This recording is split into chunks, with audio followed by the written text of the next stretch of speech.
Yang dimaksud dengan hamba sahaya atau sahaya adalah budak. Dan perbudakan di masa dulu terjadi karena peperangan atau perampokan.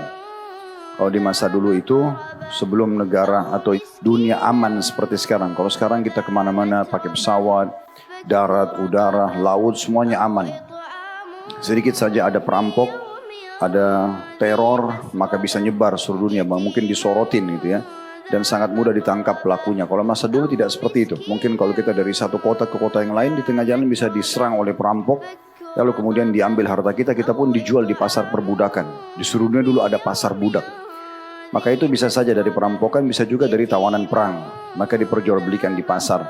Ini sudah umum, semua manusia tahu itu. Tapi Islam datang mengatur bagaimana perbudakan itu. Yang pertama, adanya anjuran bagi setiap muslim untuk membebaskan budak. Makanya Allah sebutkan dalam Al-Quran, Faqur Raqabah, Tahrir Raqabah, bebasin budak, bebasin budak. Jadi para sahabat Nabi Ridwanullah alaihim, bahkan Nabi SAW sendiri juga praktekin, di saat ada uang mereka ke pasar budak di Madinah, mereka beli, lalu mereka bilang di depan budak tersebut, kau bebas karena Allah. Bahasa ini saja sudah cukup membuat dia bebas dari keterbudakan, dan setiap kali dia beramal soleh sesudahnya, maka kita sebagai majikan yang bebaskan panen pahalanya. Sebagai contoh yang nyata adalah bagaimana Bilal radhiyallahu anhu dulu budaknya Umayyah bin Khalaf di Mekah, lalu Abu Bakar bebasin, dibeli.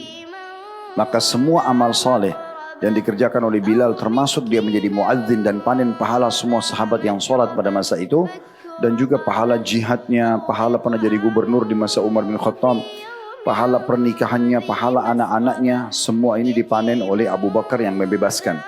Nah seperti itu kurang lebih. Kita kembali kepada hukum syar'i. Kalau kita bilang pada seorang budak, kamu bebas karena Allah, maka ada namanya hukum wala. Hukum wala.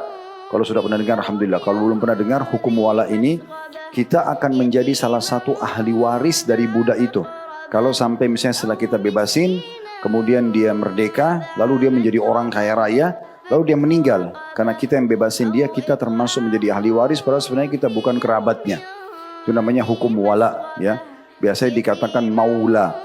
Kalau pernah dengar hadis berbunyi dari Nafi'. Nafi' ini nama seorang tabi'in. Maula Abdullah bin Umar. Kenapa? Karena dia dulu mantan budaknya Abdullah bin Umar. Dibebasin oleh Abdullah bin Umar lalu dijadikan muridnya. Maka terkenal sekali maula Nafi' maulanya Ibnu Umar. Ya. Dan dia memang betul-betul menjadi ulama setelah dibebasin. Sampai ulama hadis mengatakan sanad emasnya hadis itu dari kalau diriwayatkan dari Imam Malik, Nafi', kemudian Abdullah bin Umar, lalu Rasulullah SAW. Ini adalah sanad emas dalam periwayatan hadis.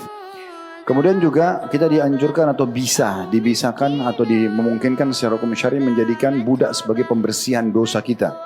Contoh, kalau ada orang berhubungan biologis suami istri di siang hari Ramadan, kalau dia tidak ada uzur ya, kalau dia musafir atau dasarnya memang dia sakit, dia nggak bisa puasa, maka itu tidak masuk dalam bahasan kita. Tapi kalau orang tidak ada udzur, tiba-tiba saja bangkit syahwatnya, dia hubungan biologis sama istrinya di siang hari Ramadan, maka dia harus taubat kepada Allah, dia harus bayar utang Ramadan itu nanti setelah Idul Fitri, dan bayar kafara. Kafaranya, dendanya adalah nomor 1 bebasin budak. Kalau nggak ada, baru puasa 2 bulan berturut-turut. Kalau nggak bisa, baru memberikan makan 60 orang miskin. Orang bilang wallahi misalnya, kemudian dia salah, ya, atau dia berdusta, dia taubat kepada Allah SWT, maka dia harus bayar kafarah, bebasin budak atau berpuasa 3 hari berturut-turut atau memberikan makan 10 orang miskin. Itu contohnya. Jadi bisa menjadi penebus ya daripada perbuatan-perbuatan yang kita lakukan. Ini termasuk hal yang berhubungan dengan budak.